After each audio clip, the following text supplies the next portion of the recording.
What if Sanctuary wasn't just a place, but a way of living?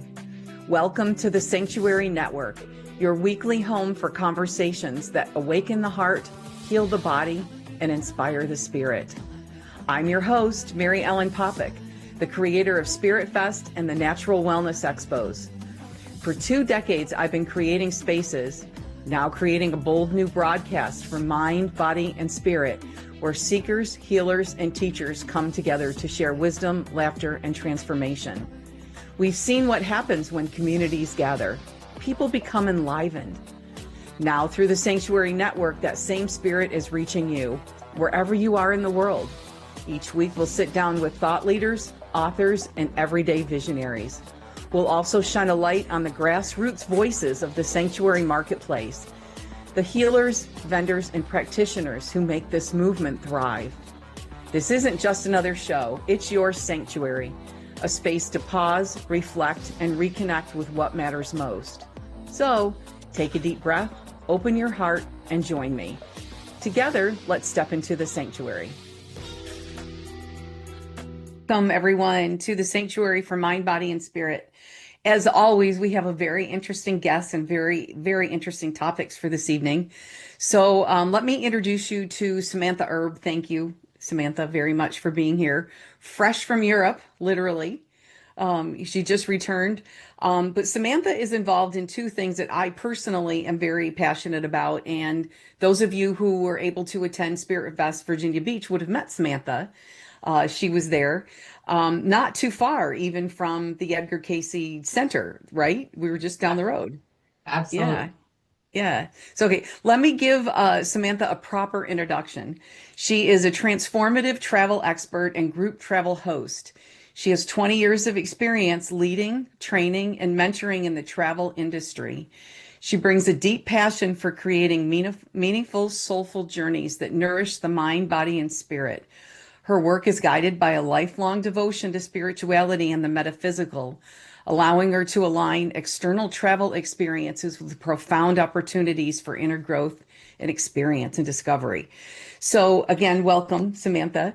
I feel so strongly about making sure that Edgar Cayce's work is relevant because he was the front runner of channeling and information about past lives, about reincarnation, but his health information is still top of the line. And this was long enough before we had the internet and, kind of what I'd call posers and people who might not really have actually done the work. And it's just so important. And I had to laugh because I said, when you guys came in that morning, I said, I cringe when I see young people that have never heard of them. And one of your ladies said we cringe when we have people that have lived here their whole lives and they don't know who Edgar Cayce is. So, it would be nice if we could just kind of, because he was so mainstream, right? He was a preacher. Tell us a little bit of the background of Edgar Cayce. So Edgar Cayce obviously was born in Hopkinsville. His beginnings were actually fairly humble. He struggled in school a bit. He went in search of kind of guidance for that. Actually, let me step back for a moment. His original opportunity was actually him just taking time to himself, walking in the woods, and he was visited by what he believed to be an angel. He saw the silhouette of a woman. He believed he saw a silhouette of what would be wings behind her, and she told him that she would offer him the ability to help. He asked for the ability to help in healing, and specifically to help in healing children was his ask at that point in time. Mind you, this is when he himself was a young child. So, he would want to help people in his own age group and have that affinity with them. But that was kind of his original interaction with the spirit world, as far as I'm aware. Beyond that, though, that's when, he kind of went back to just his normal day-to-day life. He was struggling a bit in school. His father was a bit of a taskmaster, as many fathers were in that era. So he was, really diligent in trying to get Edgar to learn the information that he needed to be successful and pass his classes. Again, as any father would. But in one evening, they were having particular struggles about spelling some words, and Cayce got a download, as I refer to it, but received a message that if he would just rest for a while, that they would be able to help him. Mm. So he told his father, "Give me just a couple of minutes, let me rest and relax, and I'll come back and I'll be able to do this." And his father gave him that opportunity, and he went and he slept on the books, which is the very popular story that we've all heard about Edgar Cayce sleeping on the books. Mhm. I have a joke about it, but I'll save that for later. But yeah, so he took that opportunity. He came back, and his father wasn't even actually that pleased because he kind of thought he was playing with him a little bit. Like maybe you were just faking that you didn't know how to spell these words, because how magically now you can spell all these things that just a little bit ago you had no knowledge of. Right. Um, but his mother, from my understanding, was a bit softer of a personality, a little bit more encouraging for him.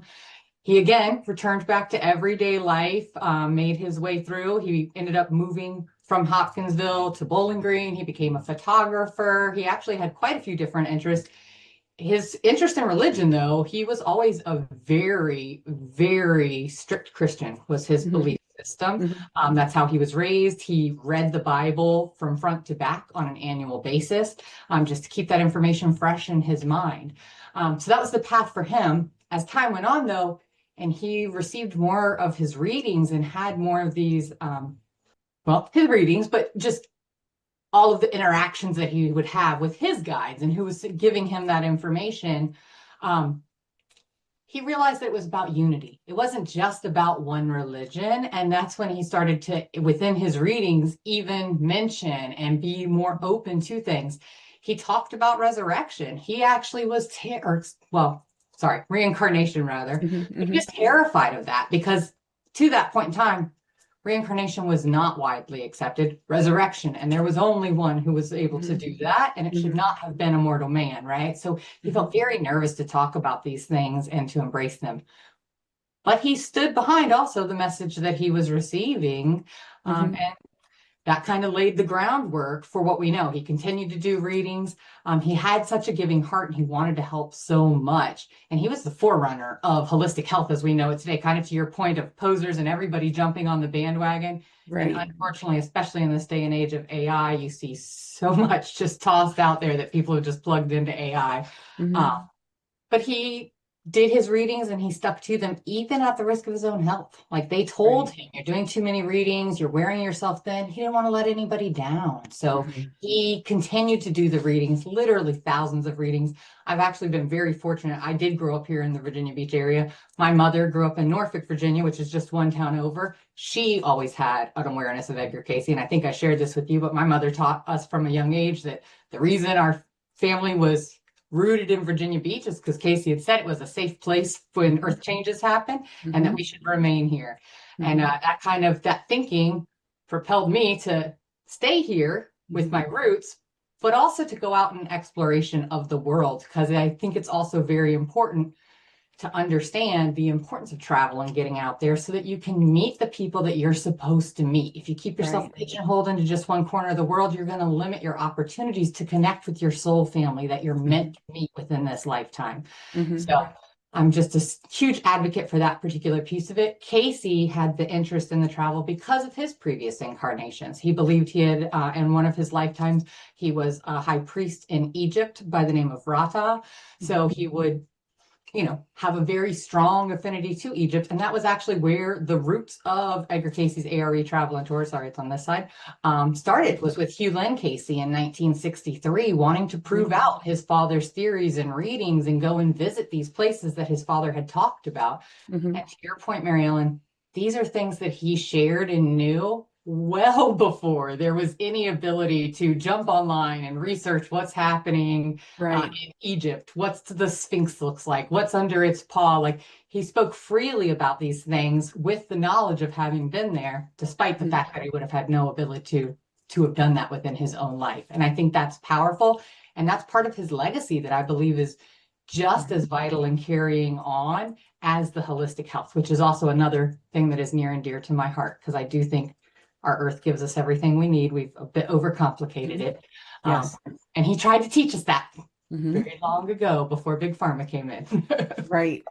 I use is a similar measure is any photographs that were taken before I don't know, 2000. To me, they're a lot less apt to be doctored.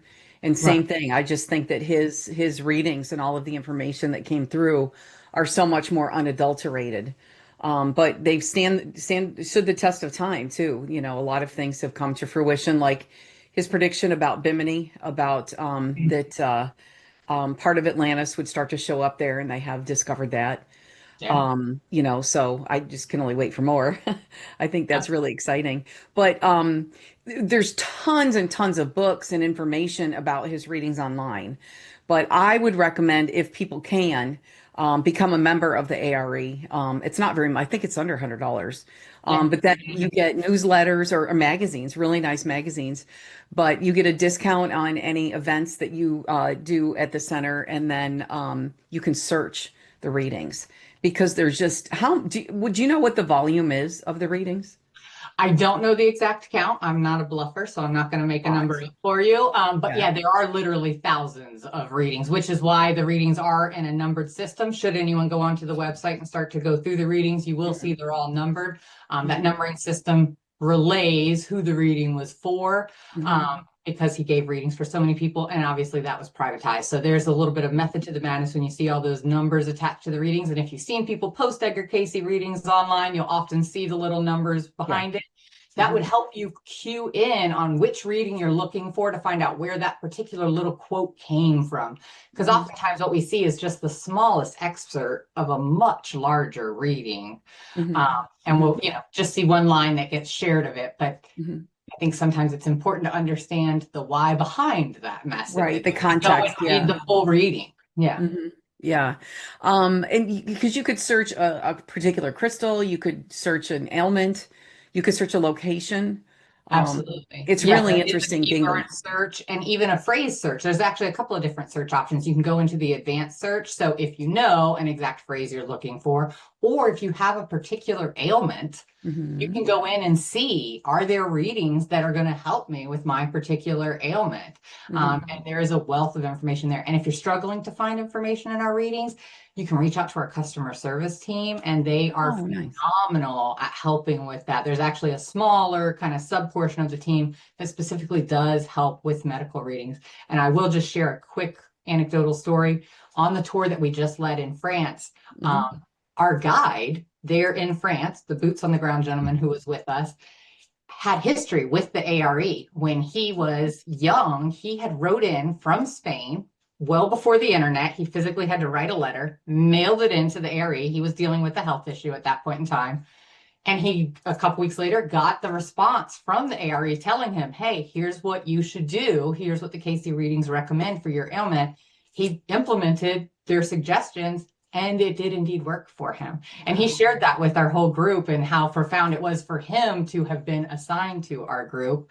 And I just love little synchronicities, so I had to share that. And Oh, also, they're it amazing. speaks I to the know. help that we do. Some of the synchronicities can border on miraculous, truly. Agreed. It's amazing. One of the things that he was really big at prescribing was castor oil packs. Certainly. And if anybody would go to the internet today, there are people that are not even aware probably of the Cayce readings, but that are talking about how awesome castor oil is for everything, from regrowing your eyelashes to stomach aches to getting rid of, different pains and different things. And it's really, it's just one of those things. And who would have really thought? And I think that the health readings really kind of keep that alive, that people really do look at that more. But highly recommend for what my mother used to say, it's good for what ails you. Absolutely, absolutely. And I agree with what you just said about seeing it become so popular again now. And it's like, Yeah. Casey was telling us that a long time ago. Yeah. Yeah, I know. So tell us about the trip that you just came off of. That's just one of the many tours that Edgar Cayce does, your organization. So I want to talk about that, and then oh, we've got so much to get into. Some of the ones that are coming up, but they're not all, some of them are at the center as well, too. So tell us about France. So we just came back from a sacred pilgrimage to France. So on that particular journey, it was very Christian focused, and even with I would say a Catholic lean. I myself am Catholic, so that was a-okay Mhm. with me. But again, we are always open to all religions. So I just want to preface the rest of the tour and information in our visits with the fact that, again, it's always about unity and bringing in all religions, even though we Mhm. visited sites that are from the Catholic religion belief system. Um, all spirituality is important, and we should all embrace all belief systems and all spiritualities. Right. Our connection with source is individual and sacred. And I think Mhm. that's all that needs to be said there. Um, Mhm. so, having said that, we did have a phenomenal tour opportunity. We started our tour in Paris. We got to go to Sacré-Cœur Basilica, which is the Sacred Heart of France. It is on their highest elevation there in Paris, Montmartre. I might be mispronouncing that, so I will just own that. But it was just a wonderful experience there. From there, we also had an opportunity to visit Saint Chapelle. We went to Chartres, France, which was actually one of my personal favorite pieces of the journey. Mm. If you're not familiar with the Chartres Cathedral, it was actually the first church that was venerated for the Virgin Mary and Mm. is for her honor. Mhm. Because of that fact, the Catholic Church is big on having holy relics. They have what is believed to be the veil of the Virgin Mary there at the Chartres Cathedral. Wow. So it was just very powerful as a woman, but really for everyone to be in that sacred space that was just divine feminine energy. I personally absolutely adored that. And to Mhm. share a little synchronicity between the A.R.E. and Chartres, France, our labyrinth here in Virginia Beach. If you ever do happen to come and visit us, Marilyn, I know you have, but I'm inviting Mhm. everyone. Mhm. If you ever do come and visit, we have a labyrinth here that you are always welcome to come and walk and do meditations on. It is right at the top of the hill at the base of the hospital building. And our labyrinth is actually designed very similar to the labyrinth in Chartres, which was one of the first labyrinths that was built in a religious structure. Wow. So visiting that was pretty exciting. We actually Right. got to do a meditation. Now, the labyrinth is inside of the church. So the church at this point does have seats over top of the labyrinth, but we Mhm. were able to sit over top of their labyrinth area, and we did a individual meditations. We couldn't do a guided meditation because we were inside of the church, and obviously we respect sacred spaces. But just having that opportunity as a group, anytime you have like-minded people coming together, it raises the vibration of everybody. So I found that to be a very profound moment. And just to share another synchronicity, I know I have it on my shelf behind me because I brought them home and bought them as we were leaving there, which I actually shared this on Facebook so everybody can see it was posted in real time. But as we were leaving, there's a gift shop. Now, of course, a gift shop's going to have the stuff they want you to buy as you're walking up to the register. But as I approached the register, sitting perfectly next to each other right at the register, which I stopped and took a picture of, was this. Oh, maybe you can't see it, but their cards in Oh regards to the yeah. labyrinth, which were printed in multiple different languages. Uh-huh. It talks about their labyrinth, even shows it so you can kind of see how similar it is to our labyrinth here at the A.R.E. And sitting right directly next to it was this Oh, little look at that. candle with the dove. Now, Yeah. if we take a mundane approach, is the dove a symbol of peace for the whole world? Yes, of course it is. But I always like to see wonder in the mundane moments of life. And I saw this absolutely as a synchronistic sign that we were in the right place where we were meant to be in that moment when I saw, for those who are not aware, this almost identical symbol of the dove with the peace branch Yeah. is part of our A.R.E. We logo. can see it behind Yeah, you. I was about to say Yeah. that I'm pointing the wrong Yeah. shoulder because I'm on flip camera, but yes. So it was just really cool to have the opportunity to experience that and to just see it sitting there. I kind of pointed it out to everybody who was standing in the gift shop with me. I got my phone out, I took a picture of it, and I was like, you know what? Those have to come home with me now. And I picked them both up Oh. and bought them. Well, symbolism is the language on the other side. That's Absolutely. really how spirit communicates with us, Absolutely. or one of the best and biggest ways. So that's really great. Yes, certainly. I always kind of consider it little winks from the universe, tells you you're going in the right path and doing the right things. Um, Right. so that was Chartres. Beyond that, we also had the opportunity to visit the Church of the Lady of the Miraculous Medal. So if you're Mhm. not familiar with that, vision appeared. She was told to format and make these tiny metal symbols and to give them out to be a blessing to others. And in giving them Mm. would be a blessing to herself as well.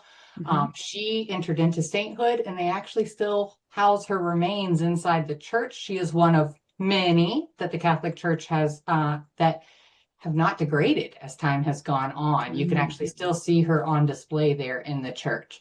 Wow. So we were able to go there and stay for a mass. We actually got to attend mass there. So that was a very special moment as well. Hmm. Um, Let me yes, ask a question. I know that according to, um, sort of the understanding is that Mary Magdalene went to France after Jesus's death. Did his mother as well? I'll be I don't honest. know. I don't know the answer to that, and I don't want to misspeak. I do know that they Okay. believe she has appeared. One of our other visits, many of these visits were about Marian apparitions. We did also have the opportunity to visit Lourdes, and that is where Bernadette Subaru, who is very widely known, Hmm. and if she isn't, there's tons of content out there, guys. If you remember Unsolved Mysteries, they even did an episode about her once upon a time. But Bernadette Subaru had an appearance of the Virgin Mary, and I think that that is a wonderful alignment with Casey's experience because as Casey was a child and his wish was to help children, Bernadette Subaru was a child when that apparition appeared to her.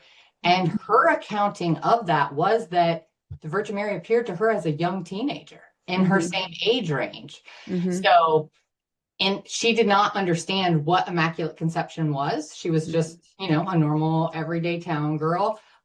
But that's how she described the woman. She did not know her as the Virgin Mary. She Hmm. was announcing that she had seen a young teenage girl and that it was the Immaculate Conception without knowing what she was even talking about. Hmm. And then as they dug in on the situation, it would become revealed that the belief is that it was the Virgin Mary that appeared to her and appeared to her on a few other occasions as well there.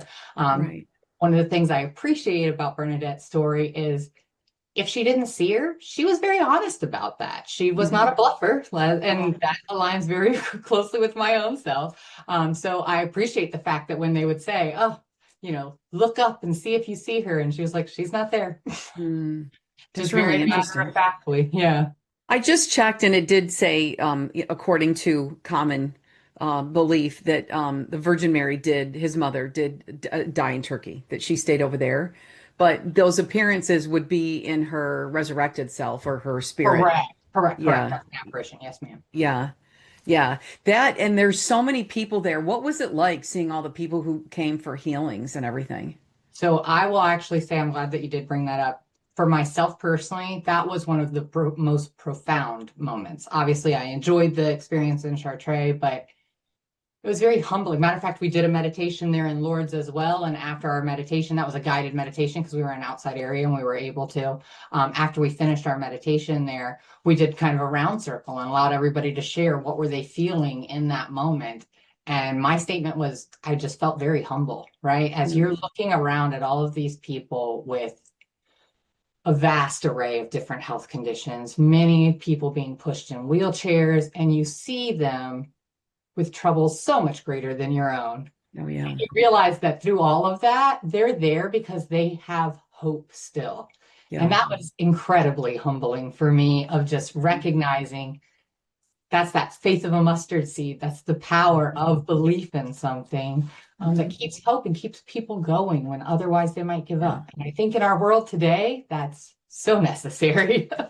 Yeah, the people that I've seen in some of the videos, they can barely make it to Yes. and they try to get there on their own, and that they really are in dire need of healing and come just because they believe and they want to make that connection, and it is really beautiful. You talked about the relics.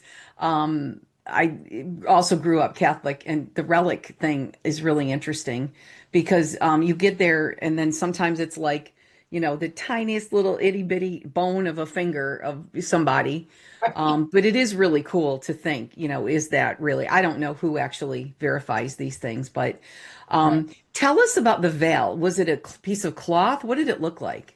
It was. So we actually got very fortunate, and I'm basing this off of the information provided us to us by our guide. Okay. But When you view the veil, it's obviously behind big iron gates inside of a glass enclosure. It is folded up. So the veil itself, they explain to us, is actually a very long rectangular piece of material, but it's folded up so that when you see it as a square, right? Okay. Um, However, because it's behind these big iron gates and because it's in this glass enclosure, there's a lot of reflection and it's near to impossible to get a solid picture of it. Like you can Mm, try from all these different angles and there's just always a glare that kind of obscures your photo. Our hmm tour guide said she had been playing around with different lights and she finally figured out that if she gets like the little mini mag lights, how you can spin them and it goes into a very direct beam, or you can hmm spin it out and it'll go into a wider beam. So hmm she did a very focused beam of light and she was able to illuminate just inside of the case and light up the actual square of the veil itself for us. And her accounts, she said for many years she watched so many people come and go from there with disappointed faces because they came to see it and then they couldn't get a solid picture or get a clear vision of it. hmm And she told us that we were very fortunate to be among those in her tour group, because she even only recently had figured out how to get a light that could illuminate it well enough for everybody to see. So I actually was able to capture some photos with her help of her holding the light and keeping it illuminated for our group.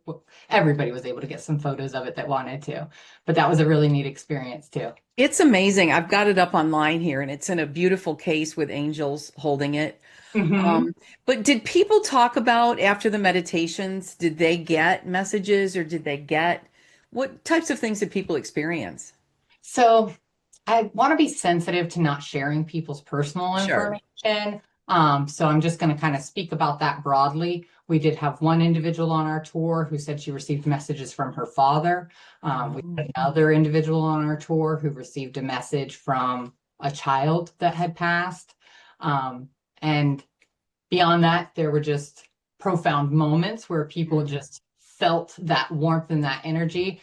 One of the biggest compliments, I believe, in our post-tour surveys is the camaraderie that everybody mm, felt. They truly mhm. felt unified as a group, which is one of the reasons it's so lovely to travel in a group with like-minded individuals, because you can have these open conversations, you can share these experiences with each other and build together as a community instead of, oftentimes if you're traveling with people who are not like-minded, they might kind of pshaw or view you as a bit Yeah. woo-woo and discredit your beliefs. And as I mentioned before, I believe beliefs to be very personal and sacred.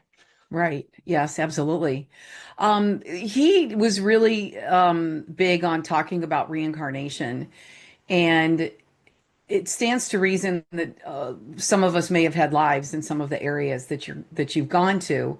So it would, reason that they might have breakthroughs or memories or different things. I mean, even with Jesus and Mary Magdalene and some of the people from the Catholic Church, again, a recollection of knowing them or being there around that time. And I could see how that would, being there would actually really help to kind of bring in those memories as well. Absolutely. And that's one of the reasons that it was a perfect position for me when I saw the opportunity to join the ARE. My experience in the travel industry, that's something I've always had a strong belief in. There are so many accounts where people have visited a location for the very first time. Their foot touches soil in a new country that they've never been to at all, and they're just overcome with emotion and they Hmm get choked up or even fully cry. And there's a connection. There's something that causes that emotional reaction from you when you visit these places. And I think that that's another reason that it's so important to get out there, because you may not, many of us don't have awareness of all of our previous lives, hmm right? So when you put yourself out there, it's just every opportunity to learn. Matter of hmm fact, there is a Casey reading, and I won't tell you that I can quote the number, but that is one of his quotes about travel specifically, is that there is a lot to learn through travel. Oh, So sure. he believed in that as well.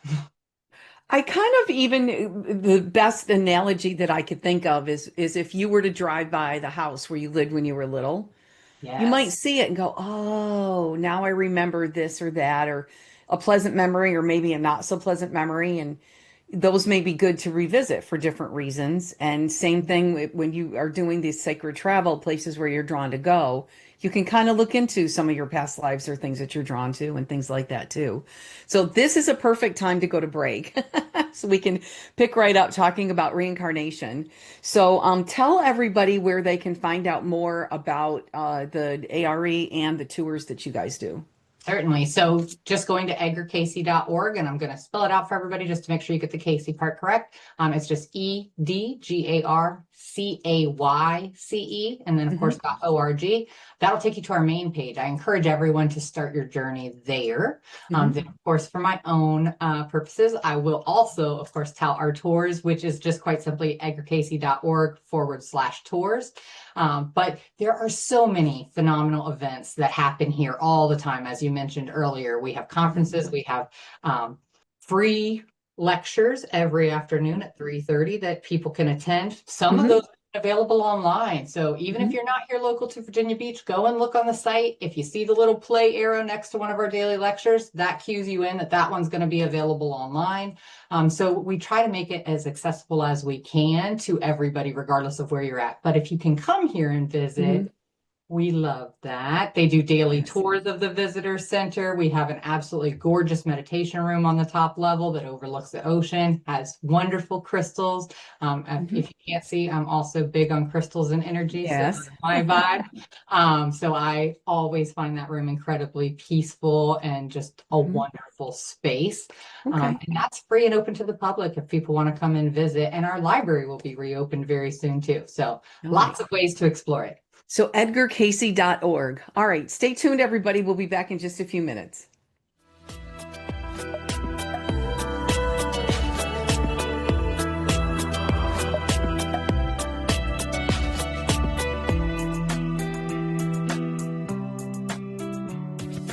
Hello, friends. My name is David Trotter. I'm the founder and publisher of Awakened Magazine, and we are deeply honored to collaborate with Mary Ellen Popyk, the Sanctuary Network, and Spirit Fest Expos. At Awakened Magazine, we are dedicated to amplifying the voices of conscious leaders, healers, and coaches as we all help awaken our world to love. We do that through our digital magazine. We release several interviews and numerous articles every single week at awakenedmagazine.com. We have a print magazine that comes out several times a year. We have a co-authored book series called Awakened Hearts that we've had multiple bestsellers and incredible authors joining us. And of course, we have our own expo right here in Southern California every year. Hey, if you haven't already checked it out, I encourage you to watch the interview that I did with Mary Ellen Popyk. You can find it at awakenedmagazine.com. Just search Mary Ellen. It'll pop right up. You will love getting to know her and her backstory. And if you haven't already, get a free subscription to Awakened Magazine. You can find that at awakenedmagazine.com. Florida has a great new option for healthy living. Our natural health expos were a hit last year, so 2026 brings more events around Florida. This special event offers health and wellness opportunities for people and pets. High-quality experts in well-being, healing, anti-aging, and natural living. Plus, you'll find speakers, demonstrations, and much more. All details, lists of locations, and discounted admission can be found at naturalwellnessexpo.com. Join us for Spirit Fest, coming soon to a city near you. Spirit Fest is a metaphysical, holistic, and crystal expo featuring an amazing array of vendors, speakers, authors, artists, crystals, healers, psychic readers, and more. Spirit Fest is your chance to explore and connect with others of like mind. Get all details, including our upcoming locations up and down the East Coast, also discounted admission, and more at spiritfestusa.com. Our next event is January 10th and 11th with special guests and special presentations, including psychic explorer, medium Mark Anthony, and also historical researcher, explorer, and author Jim Vieira. More details are coming to our website soon, and we look forward to seeing you at Spirit Fest in 2026.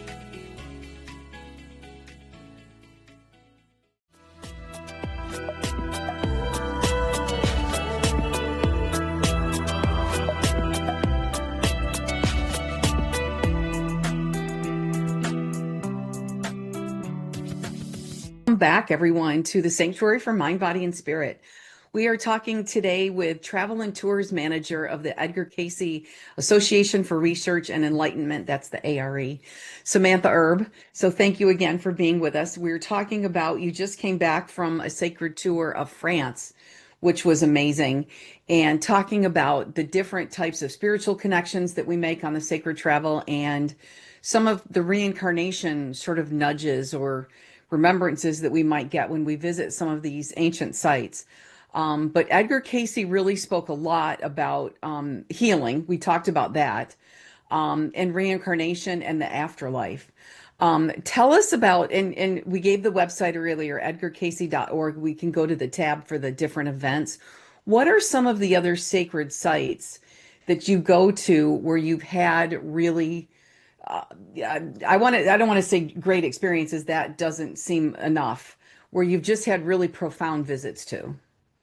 So specific to the A.R.E, I just joined the organization as the travel and tours manager last December. So I have Mhm. not been here for the A.R.E tours. I could Mhm. speak to my personal travel and where I've had profound experience. As a matter of fact, when you mentioned Bimini, my eyes lit up a bit because I Uh-huh. myself have been there.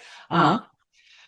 But I would say just earlier this year, one of the other tours that I was really excited about was our Southwest Adventures tour, where they went out to like Pueblo Bonita and Chaco Canyon area, and just recognizing the true age of our own country. And we Mhm. oftentimes think we have to travel so far to find these ancient civilizations.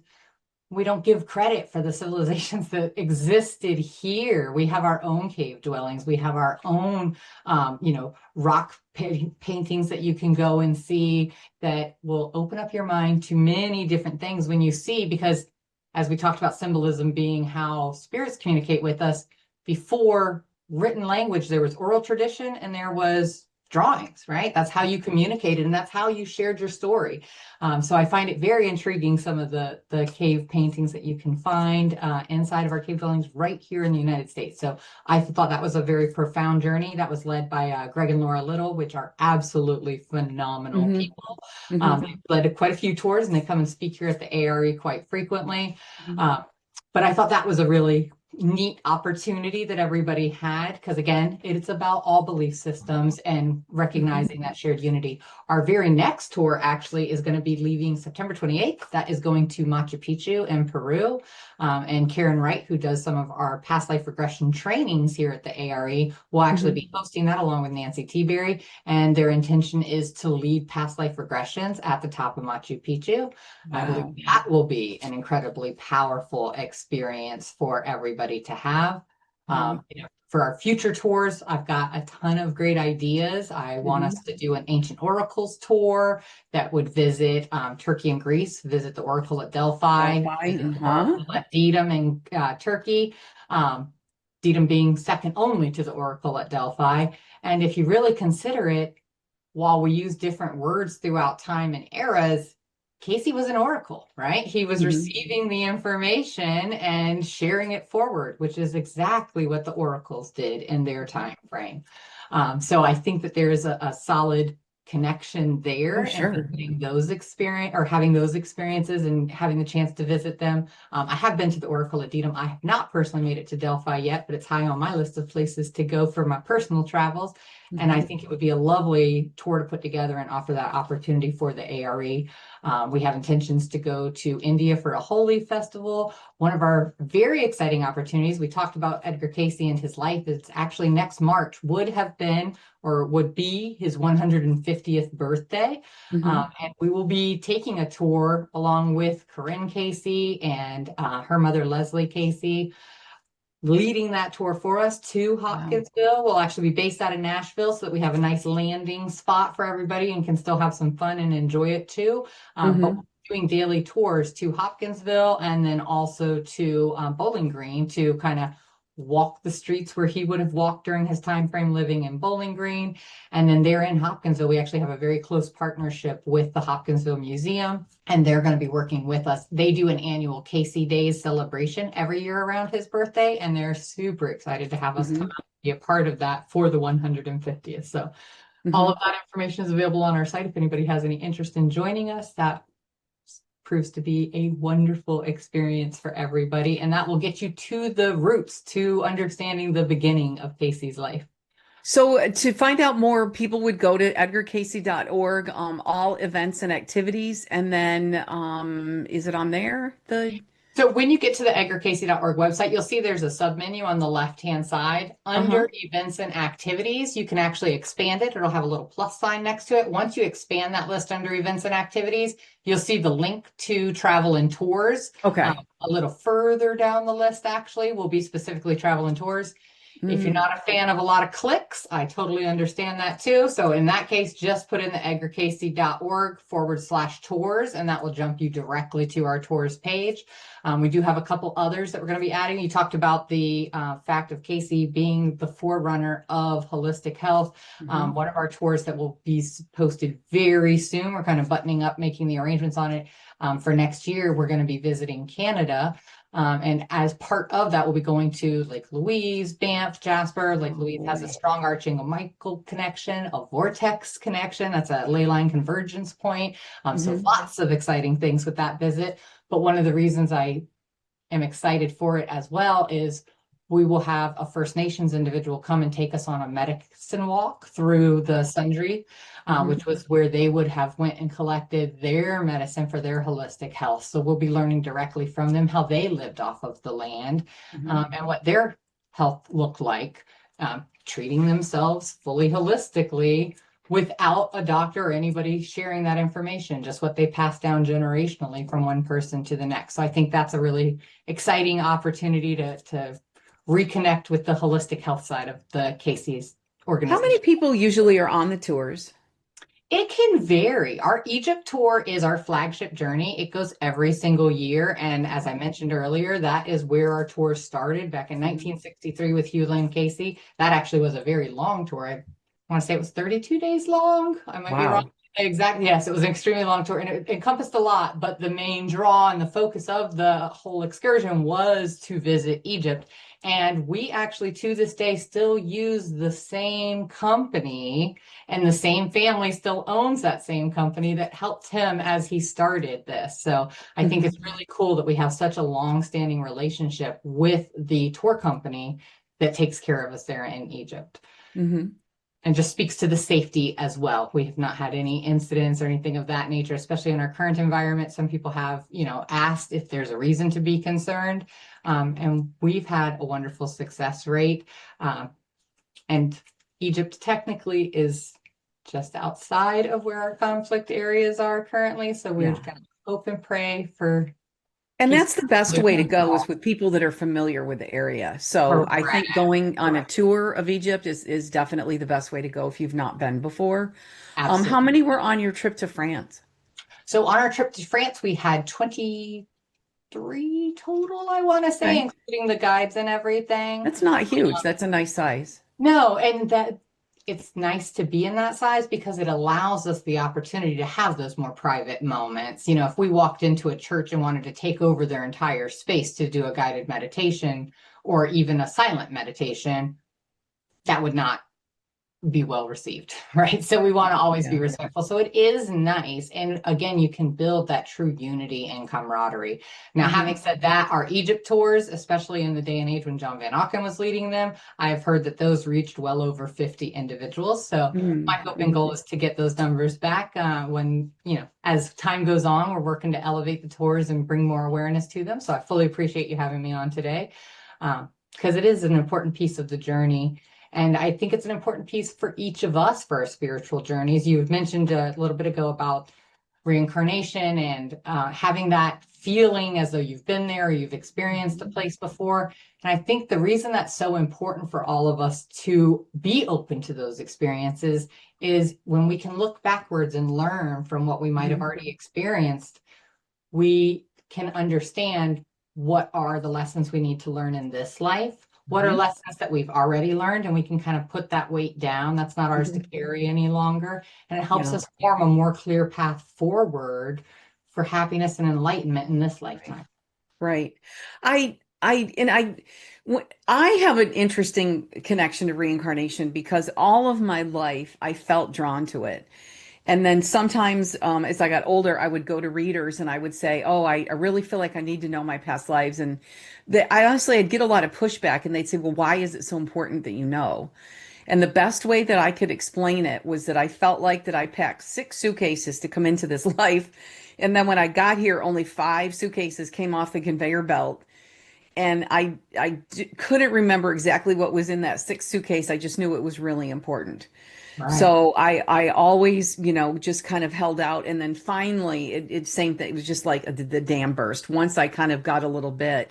And then I actually started studying reincarnation with Dr. Walter Semke, who I talked about in other shows, who found that when he could match people that were alive today in politics or like celebrities, like in Hollywood, with who they were maybe like in the late 17 or 1800s, and he would get it confirmed either through other psychics or Kevin Ryerson. He then, he could make these, so that was more than one confirmation. He found that there was 10 different points of similarities that people might have if they were reincarnated from one lifetime to another. And one of them is their soul group, that often were around other people from our soul group, but locations were also similar too. Then, sometimes the way we look, the way you hold your hands, even your feet, your writing styles, it was really very interesting. So then once I got into that, then, I started looking into, other lifetimes where I lived and things like that. And then I had sometimes things would come up in my life now that I would have completely forgotten about. And then I might go like use the analogy of going by your old house. Yeah. Something comes up and you just kind of, it was a time or a place or, a season that you just really didn't forget about and haven't really leaned into in a while. But Right. then when you do, it's really neat to go there. And then I think if there can be things in this lifetime I've forgotten, how much in past lives have we forgotten that we really might be able to use that information, or that still might be a little sore? Right. When you go back and visit it, that you can kind of smooth that out. And again, like you said, add to where we're going in this lifetime and make it a more positive or, an upward trajectory for our spiritual growth and involvement. Because that's really why those of us who are drawn to it are doing it, is for our own spiritual growth and for those of others. You and I definitely are trying to make it, so that more people can also Yes. have those opportunities. Absolutely. And I love what you just shared about the suitcase analogy because that kind of is in alignment with what I was trying to explain with us. Sometimes maybe that suitcase didn't come with you because that wasn't yours to carry anymore. And Right. you were done with that particular lesson. And it's okay to put that weight down and free yourself up for something new in this Uh-huh. incarnation. And I don't know if anybody has ever done work where they've gone to meet their soul guide or their your guides, basically. Yeah. Um, and I have heard multiple people tell me that they were able to kind of make a connection to see their guides, but they won't show them their face. Mm, And I think that was kind of the similar thing with the suitcase. I wasn't ready to know what was in it. right. And again, some of it I already didn't need. I'd already, Right. I Right. packed it just in case, and I didn't need it. But there is going to be things, again, a great opportunity when we've got the catalyst of actually being in the energy of these places to really open up something huge. Absolutely. We would have a download or a memory, or even the connection, meeting other people there, Right. and things like that. But I wanted to go back to the Southwest tour. I literally just came back from New Mexico yesterday, and I knew I would like it there. I've been to Sedona only once, and again was blown away by Sedona. But they don't call it the land of enchantment for nothing. It is so amazing there. But as much as I saw, we went up to it's called Abiquiu. That's where George O'Keeffe, the artist, had a ranch up there, and just learning about the local information. And then I started to really dig deep into the ancient history. I now understand people do not need to go to Egypt to know true ancient culture. It's there. And I think that's really underrated, that we've got that. So are they going to be repeating that Southwest tour again? I believe we will. My goal is that we have at least one domestic tour each year and then our Mhm. international tours. So for next year, our domestic tour is the Hopkinsville for his 150th. But I greatly believe we will be revisiting. Mhm. There's so many more destinations that we can look into that are here. Sure. I'd love for us to go to Mount Shasta in Uh-huh. California as well. I think that would be a really powerful opportunity for us. So more to come. As I like to say, where to next? I have a ton of ideas of some really cool opportunities for us. I will say, not just my own ideas. The A.R.E. has been doing these previously. Matter of fact, Greg and Laura Little also had an Ohio Mounds tour where they went through Ohio and visited some of the Hmm. mountain structures that are there as well that they helped us with. So there has already been a focus on our domestics, and Hmm. I only want to grow that. I want to make sure that we respect and honor what we have here at home, in addition to expanding our horizons. I know I have. I'm just looking for it to see where it is on my bookshelf here. It's a big book about the ruins, and Greg Little was able to document all of the ruins, or as many as that he was able to in the United States, and it's a fantastic book.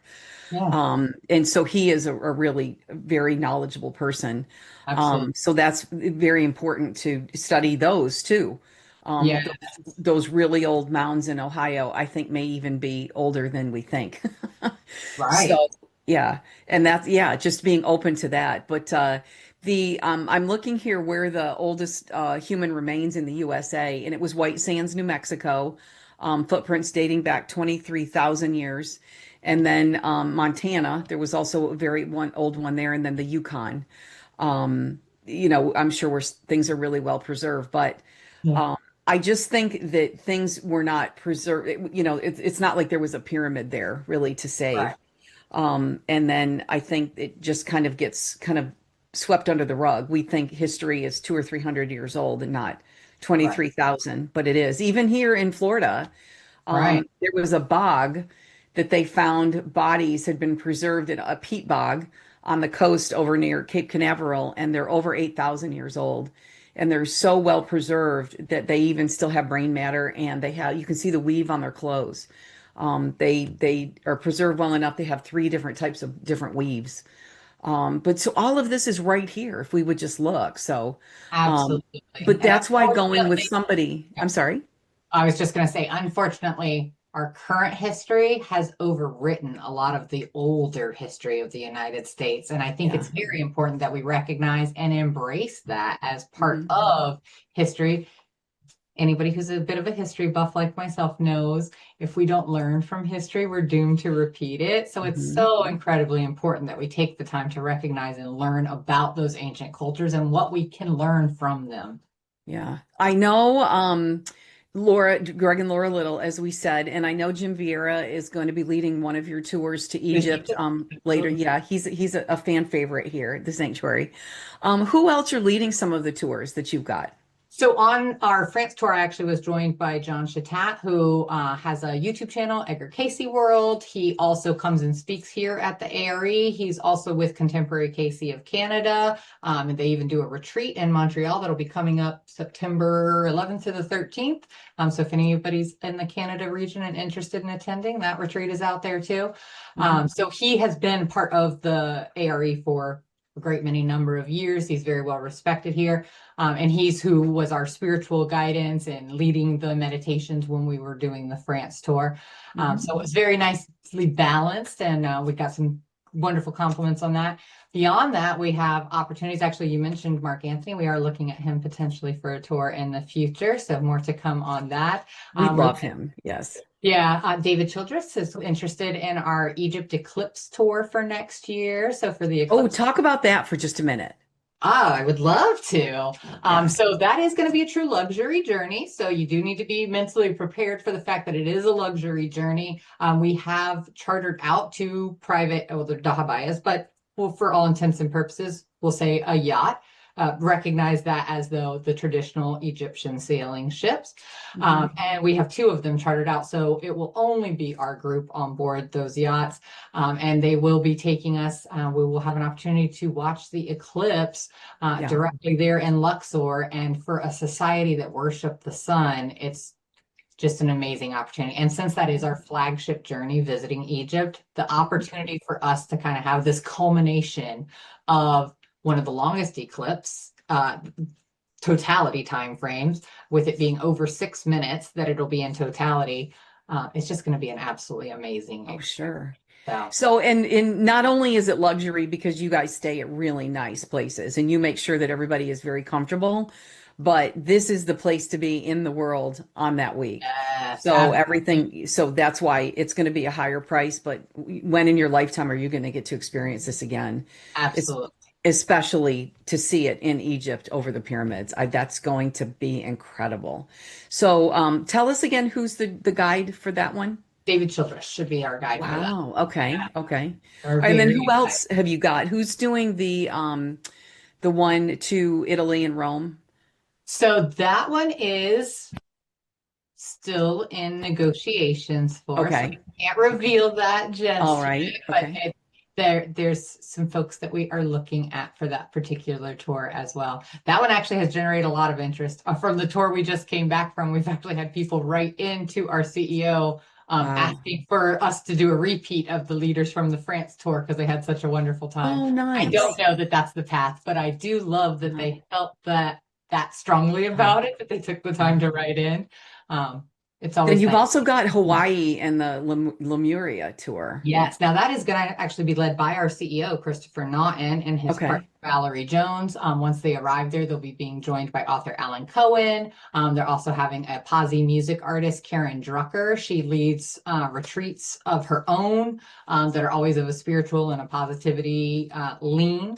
I have not personally attended one of her retreats, so I can't speak to that from firsthand knowledge. But she is wonderful singer, has a beautiful voice. She's going to be joining us to extend that Posse music experience while they are there in Hawaii. And that is going to be a true luxury experience as well. That is staying at Grand Hyatt, Four Seasons, and it Wow. journeys between Kauai and Maui. So you'll get an opportunity to see two of the Hawaiian islands. Wow. That's going to be amazing as well.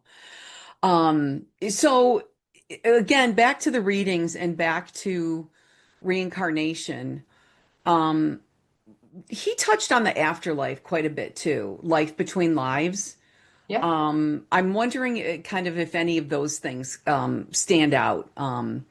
You know, that we because we don't reincarnate immediately. Well, maybe we do now as things are kind of speeding up. That's a whole nother conversation, and we've really only got a couple more minutes to break. But is there anything that stands out about soul development and about all the series of lifetimes that we go through that stands out in your mind? Um, Actually, what I will share that's along those same lines was a recent conversation that we had of a small group of us here at the A.R.E. And we were talking about one of the readings that Casey gave, where he was talking about his experience going through the different dimensions and how, as he started at the bottom, it was very shadowy figures, and then he saw figures that seemed a bit disformed, or maybe certain body parts were enlarged, larger than they should be, just not quite shaped correctly. As he moved up, he saw them taking more of what we would consider a normal formation, and how he also saw in that reading, or in his experience in that time, robed figures going upwards and coming downwards. And he believed all of that to be a portion of the afterlife that he was seeing. The reason that resonated with me and stuck with me is because as you learn about other cultures, and I've actually been working on an Iceland tour that we're going to push out to next year, but Mm, learning about Norse mythology and talking about the different realms that they believed in, there's a good bit of overlap of the different beings they believed in. The light elves, they had their own giant world, and you mhm. just wonder, do we see that overlap throughout time and throughout distance because we're all tapping into the same source? Right, And right. I find that so incredibly intriguing. All right, when we come back, we're going to talk about Edgar Cayce and Akashic Records. Okay. But again, the website to find out more about edgarcayce.org, Cayce, and look for the tour, or look for the tab that is events, right? Mhm. I had it right Events and here. activities on the left, and then once you expand that submenu, you'll see travel and tours a little bit There's down so many great options and really nice prices too. These are not, these are doable. So anyway, okay, edgarcayce.org. Everybody check it out. We'll be coming back from break in a few minutes and we'll see you then.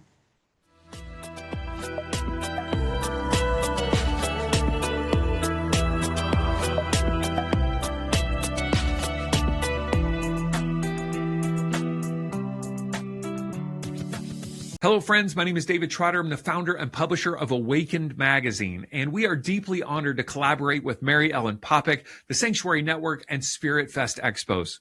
At Awakened Magazine, we are dedicated to amplifying the voices of conscious leaders, healers, and coaches as we all help awaken our world to love. We do that through our digital magazine. We release several interviews and numerous articles every single week at awakenedmagazine.com. We have a print magazine that comes out several times a year. We have a co-authored book series called Awakened Hearts that we've had multiple bestsellers and incredible authors joining us. And of course, we have our own expo right here in Southern California every year. Hey, if you haven't already checked it out, I encourage you to watch the interview that I did with Mary Ellen Popyk. You can find it at awakenedmagazine.com. Just search Mary Ellen. It'll pop right up. You will love getting to know her and her backstory. And if you haven't already, get a free subscription to Awakened Magazine. You can find that at awakenedmagazine.com. Florida has a great new option for healthy living. Our natural health expos were a hit last year, so 2026 brings more events around Florida. This special event offers health and wellness opportunities for people and pets. High-quality experts in well-being, healing, anti-aging, and natural living. Plus, you'll find speakers, demonstrations, and much more. All details, list of locations, and discounted admission can be found at naturalwellnessexpo.com. Join us for Spirit Fest, coming soon to a city near you. Spirit Fest is a metaphysical, holistic, and crystal expo featuring an amazing array of vendors, speakers, authors, artists, crystals, healers, psychic readers, and more. Spirit Fest is your chance to explore and connect with others of like mind. Get all details, including our upcoming locations up and down the East Coast, also discounted admission, and more at spiritfestusa.com. Our next event is January 10th and 11th with special guests and special presentations, including psychic explorer, medium Mark Anthony, and also historical researcher, explorer, and author Jim Vieira. More details are coming to our website soon, and we look forward to seeing you at Spirit Fest in 2026.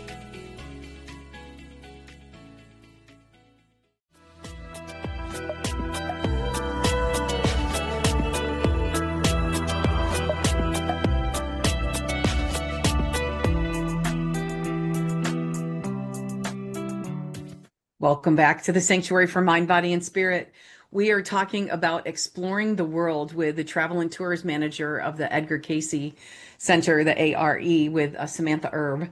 And we are talking about how Edgar Cayce, his readings really focused on healing, reincarnation, and then also about the afterlife, even life between lives as well, and how these different destinations that we may feel drawn to or that we go to is going to help kind of integrate some of our memories or maybe even our past lives.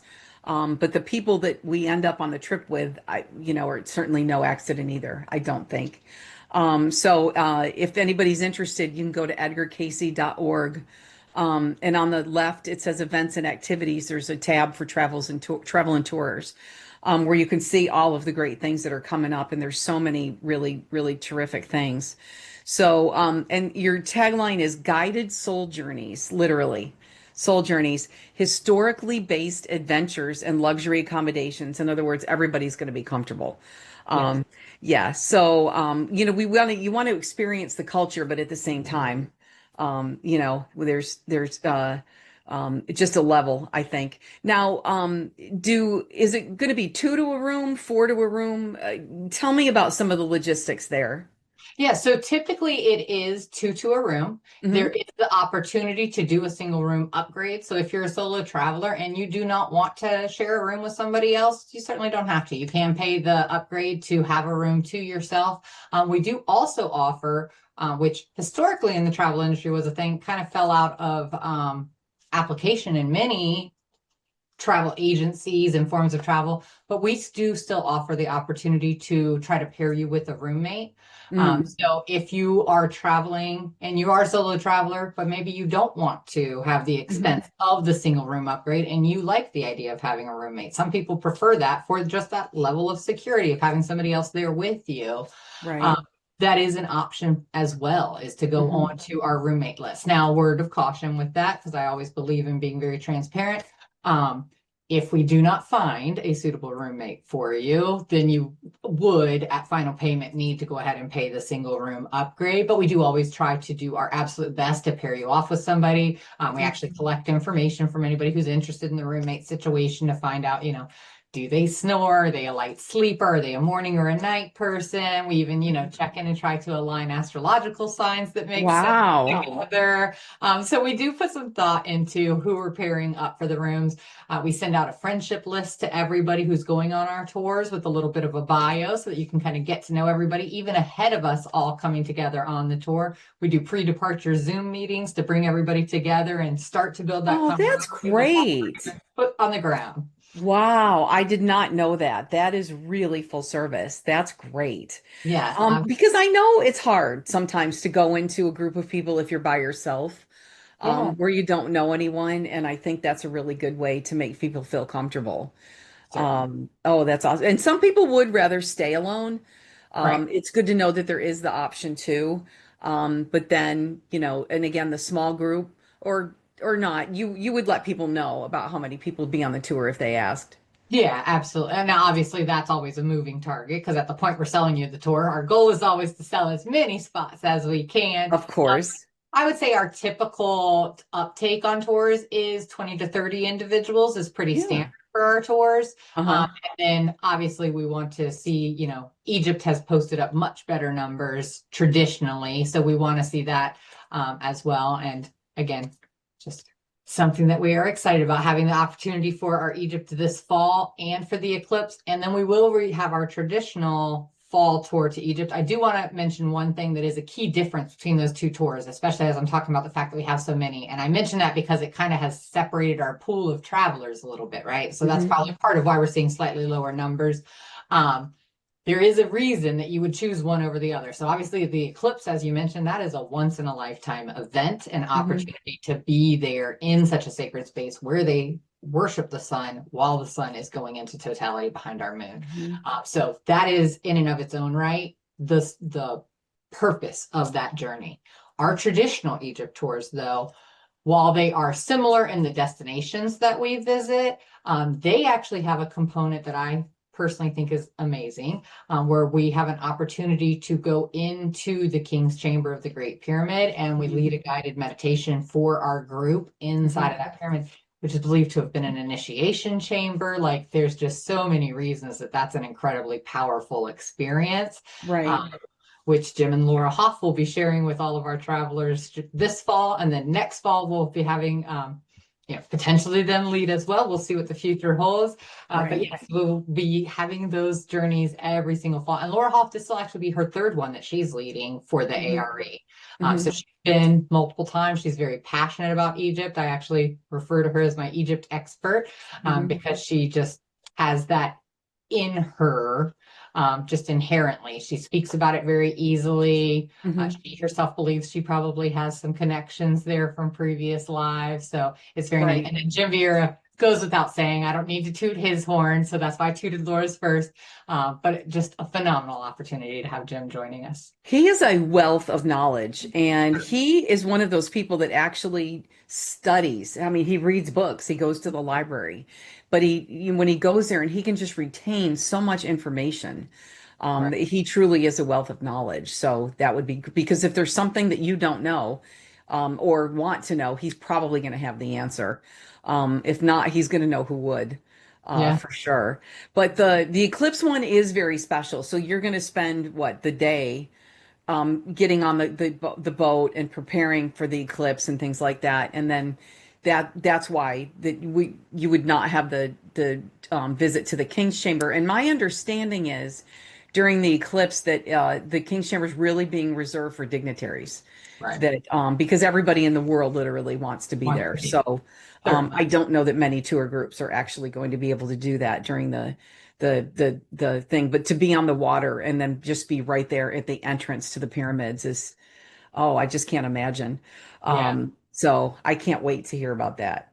Absolutely. Both opportunities have their own reasons for being amazing. But yes, I do also share your sentiments. I do think the eclipse, and just my personal interest, I'm also an amateur astronomer, so on Oh, both sides of my personality, this has incredible appeal, and I think it's just going to be an amazing journey. I don't know that I myself personally get to be on that journey, but my uh, heart will be there with everyone, and I'm just excited to have a hand in putting people into position to have that experience. oh, right, right. Oh, that's so again, there's a lot of different people that you can tour with, and you would weigh, what they have to offer. And I do look at the size of the groups. That's why I think that your group Yeah. is a really nice size.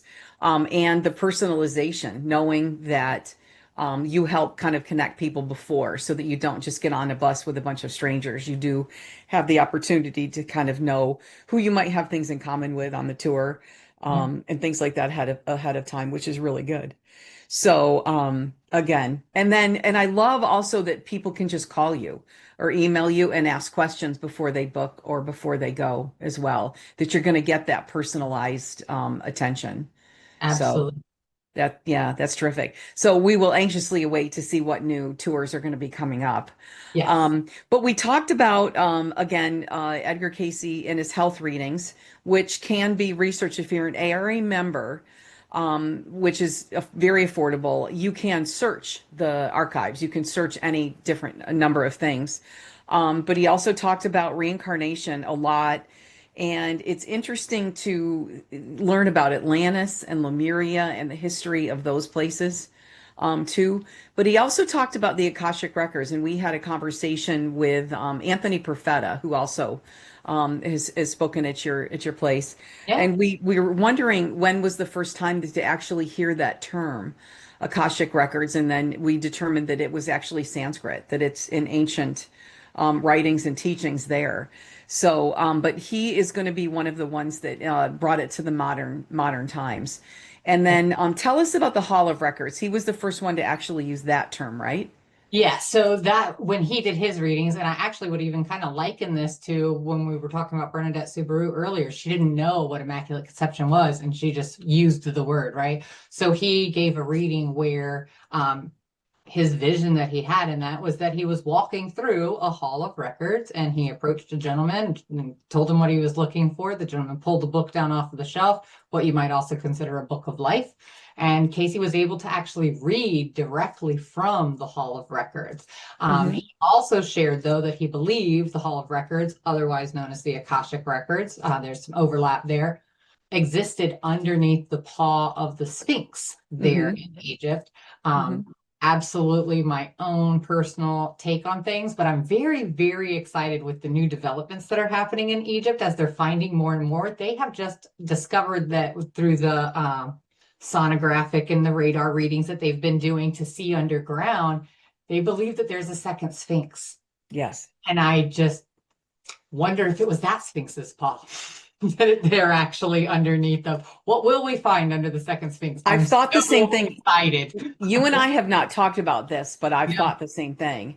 So there was some talk. I don't know exactly where the new one that they think, but there was some talk about one that they faced each other. Is I that believe these ones face away from each other. okay? I think one Okay. faces out one way and one faces out another way. Now, these are all new developments, so I probably want to go double check what I read and saw, but I'm pretty sure that's as I recall it, that they believe they face in opposite directions. Okay. And I know that when those sonograms were found that look like, just conical towers, for lack of a better word, underneath the Sphinx, Yeah, that immediately it was, poo-pooed, and people thought that it wasn't real. right, I always think the people that are the first to, say that it's not real are probably just upset they weren't the ones that found it. right, right. So I take things with a grain of salt, but I do watch the Skinwalker Ranch, which just had the finale the other night, and they are actually going to be using that company. And I think that that has a lot of credence for that work. That I think that those people are savvy enough that they would not be bringing them in if they did not think that they were authentic and doing good work. Absolutely, absolutely. I think that speaks very highly for them. Yeah, yeah, that's very exciting. I'm looking up that the second Sphinx to see exactly where it was found. But I had been hearing it for a while, that it had been talked about either through, and I'm trying to remember where, if it was different readers, um, or where I first saw it. But people should keep an eye on those things because that's the cutting edge stuff. Absolutely. Because I know everybody would like to find it. Yeah, and the Um, new excavations and the sonography, you're right, they have occurred over years, but they're starting to overlap these different readings and they're getting a better, more complete picture of what's underneath of the ground as they use the radar in combination with the sonograph to really kind of get the full picture of it. And that's where they're starting to do more and more excavations there, which is just really all brand new and very exciting to watch. Trevor Grossi, I follow him online. He shares a lot of great mhm, information about what's coming mhm. up. So that's a Well, big source of my and I information. think similar to Bimini and Atlantis, that there's a reason that a lot of these things have not been found before now, and we'll find them when the time is right. Greg Little always talked about a place that was in South America, or was it in Central America, where was there another Hall of Records, or was there other records buried? Are you maybe talking about the belief system of where the Atlanteans moved down to like the Yucatan Peninsula and then spread further into Yeah, Mexico, but there's South some lost America? records somewhere that they've been looking for. Um, I would probably want to beef up on that. I certainly don't want to discredit anything that Greg has said or rehash it incorrectly to everybody else. But I do know that there is some thinking. There's actually quite a few different theories out there. There's some people that believe that the information for the Hall of Records might actually be in the water. And I believe it's at the Osirian where it's all filled in with water and they've tried to drain mhm. it. They can't drain it. It fills right back up each time. And there's some people who believe that that is a potential point, but that is not the Cayce belief system. So I'm going to keep this Cayce relevant, in that Right. his belief was that it was under the Sphinx's paw. Right. So, which could be the one we know, or could be The potentially a new one that would be found. And when the time is right, that's what I would imagine. Wholeheartedly. And even to what you were saying earlier about the people that you're on the tours with is not by chance. I truly believe nothing happens by chance in our lives. Every Mhm. experience we encounter, we were meant to encounter. Like this was all written in part of our soul contract before we arrived here. We knew we would have these experiences. So directly to that, it will happen not in our timing, in divine timing. When the time is right, they will uncover those things. And that's one of the things that's important to keep in mind when you are diving into the Cayce readings, is also understanding that his timeline may not have been directly linear, right? He's working with spirit, and Right. spirit is infinite and does not operate on time. Matter of fact, time is a man-made construct. So it's very hard because oftentimes, especially online in different groups, and you'll see people, well, what did Cayce say was going to happen in 2026? Well, Cayce didn't say anything about 2026, but there's so Right. much of conversations out there. And then some people say, well, this timeline passed and his prediction didn't come true. Again, we have to understand we're working with spirits. They don't Right. operate on our 9 to 5 schedules. Right. And as we said, that it's going to be when we're ready as a civilization to get Absolutely. that information. It was Yep. Piedras Negras. That place was the third Hall of Records. So the first one, it was going to be buried in Giza, and then the other is near Bimini, and that the third Hall of Records is located in the general area of the Yucatan, specifically Piedras Negras, and that's where a lot of the explorers have been looking. And with the dense jungle that can grow, in 20 years over something, I can't imagine how deep it would be. And my understanding is it's very, very difficult to even get to that location, much less to actually start looking for it. So that's also exciting that people are looking into that as well. But that's why those explorers so this information is actually coming from a book written by Laura Little and John Van Auken. Oh, phenomenal. Yes, so called the Lost Hall of Records, if anybody is interested in that. So, because a lot of this is not just available to be purchased, but it's on Audible now, a lot of the books. Absolutely. So, there's a lot of different ways to get the information. So talking about the Akashic records and being able to learn where we've been, who we've been, and then what to do with that information specifically and how to process that. And these are for people at every level of spiritual study. you don't need to be really well versed in spirituality or metaphysics or, whatever it is that the people are interested in. I think that the information by the people that speak, the experts that are there at your center, and also, the travel and the information are really for everybody. Um, Absolutely. yeah, which is also saying something as well. So tell Yeah. us about you. You mentioned your experience in Bimini. Tell us about it. So I actually had an opportunity to go to Bimini, and my particular experience there is I went on an excursion to try to find the Bimini Road. What I actually found was a bunch of stingrays and sharks for my particular experience, but it Okay. was just, again, very profound to be there in those waters. I don't know if I shared this with you, but that is part of, I'm a Cancer, so I'm a water sign, but I feel very drawn to the water. I always have. Hmm. So for me, being there in the water was just an incredible experience. Sure. Beyond that, what I would actually like to share, one of my first sacred journeys that I did totally on my own personal travels was to go to Tulum prior to 2012 when the Mayan calendar was coming to its close. I wanted to go down there and kind of get the word from the horse's mouth. And the reason I bring that experience up is because we've been talking about Greg and Laura Little and Jim Vieira. As I got to know Greg and Laura Little when we were preparing for the Southwest Adventures Tour, Greg was actually telling me about Jim Vieira's book that he was working on and how he talked about polydactyl humans. Hmm. And I shared with them that when I visited Tulum, I saw a large handprint with 6 fingers on it. And I asked about it. And of course, they gave me a very mundane explanation that this was just because of the inbreeding of the royalty. It didn't ring true to me, though. In that era, most people who would have had some type of a deformity, were it not something that was important, would have been kind of shunned and shied away. They certainly wouldn't have left that as a mark on things. So when I found out about Jim's research in regards to that, I just saw that as a huge connection because I was like, I have seen that. I know that to be real from my firsthand experiences. So that was another one of those little synchronistic moments when I was first joining the A.R.E. to get that information from Greg and learn that Jim was writing about it. And actually, when I met Jim for the first time, I had to bring it up and tell him. I was like, I have seen the handprint. It's in Tulum. There's one of them there. I'm sure there's And many other places, but there's definitely one that I saw there. his is some of the newest information because there's not a lot of new things being discovered right now. That's Right. why it was neat hearing about the potentially the new second Sphinx and then those columns that they found through sonar. But his book about the six-fingered and six-toed beings is some of the newest information that's out there. So it's very important. And it is available on Amazon now if anybody is interested in the book.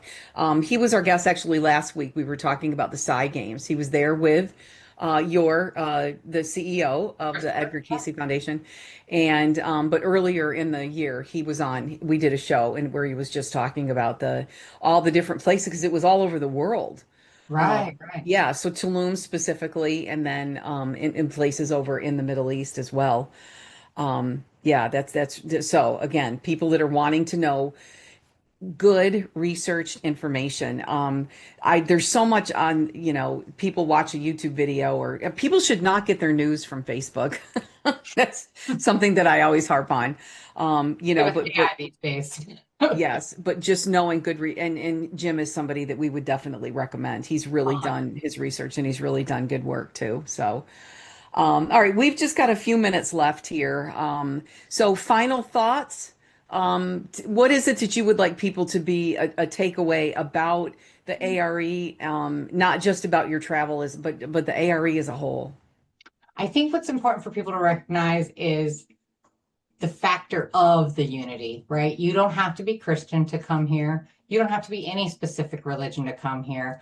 We are here to accept and be open to everyone because you know what? Throughout different incarnations, there's a very high likelihood you were different religions in a different lifetime, Hmm. right? So it's important to recognize that you don't have to be Christian, but also if you are Christian, it's okay, right? Cayce himself was a strong Christian. And I think sometimes, not think, definitely sometimes, there are people who take a more negative perspective in viewing the A.R.E. And that's just not who we are. You know, it's a loving organization. It's about unity and bringing people together, creating that community. We see it at Congress, which Jim Vera and Anthony Profeta were both at our Congress this year. And just some really amazing experiences when you see these people come together. And I want more people to experience that. So I encourage people to come here to the center. One final thing I did want to say too, because you mentioned about Audible when we were talking about our library. Our library has been closed. It's actually just about to reopen this coming Saturday, I believe. Good. And we have ebooks. So if you prefer Audible and you like to listen, you can get online and access. Or if you just don't have the ability to come here, get onto our library and see the availability for the ebooks too. So there is so much so many in his readings about crystals, about health, about specific information about past lives, about places. It's just a wealth of knowledge that I really recommend everybody at every level of study research. Again, whether it's through books or actually researching the site. So I really appreciate this conversation because this is just near and dear to my heart as well. And you're doing great work. So thank you very much for sharing all of your information. Now, about Spirit Fest, we're actually taking a break between now and October 3rd is our next Spirit Fest in West Palm Beach, which is going to be a great one. But we have two natural wellness expos coming up. So if Spirit Fest is kind of leaning towards metaphysical, towards holistic wellness, in true mind, body, spirit, the natural wellness expos are holistic health leaning towards medical. And it's everything from anti-aging to recovery from illness, preventive care. And we do have the sound healers there and a lot of things that there's a little bit of crossover there, but the website is naturalwellnessexpo.com. We have a show the weekend after this in St. Pete. And then 2 weeks later, mid-September, is Melbourne. So if anybody's interested in that, we'd love to have you. But, feel free to contact us. So thank you to everybody for listening, for joining us. And we're always live. We premiere Wednesdays at 8 p.m. Eastern. So we hope to see everybody next time. So thank you again, Samantha, for being with us. And thank you very much for having me. Everybody take care. Bye-bye. Thank you for spending this time with me here on the Sanctuary Network. Tune in every Wednesday at 5 p.m. Pacific, 8 p.m. Eastern on the Transformation Network as we gather to share stories, wisdom, and practices that remind us of something essential. Sanctuary isn't just a place you go. It's a space you create in your heart, your home, and your daily life.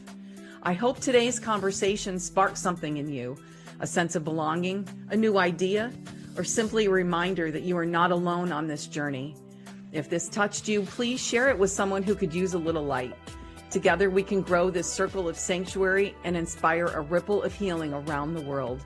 And don't forget, the journey continues at spiritfestusa.com, thesanctuarynetwork.com, and naturalwellnessexpo.com.